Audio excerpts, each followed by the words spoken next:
তো বন্ধুরা এখন চলছি বাজারের দিকে, একটু বাজার করতে হবে, দেখতেই পাচ্ছ।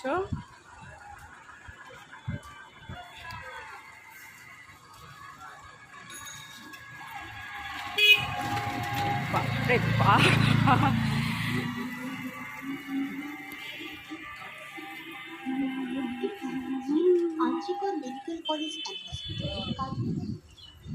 তো চলো বাজারটা করে নিই, তারপরে দেখা হবে নেক্সট ভিডিওতে। তো সবাই কেমন আছো অবশ্যই একটু কমেন্ট করে বলো। ও এখানে আবার একটু দাঁড়াতে হবে, একটু ব্যাংকের বইটা একটু আপডেট করতে হবে আমাকে। এইখানে এটিএমে চলে এসেছি, এসে এখন একটু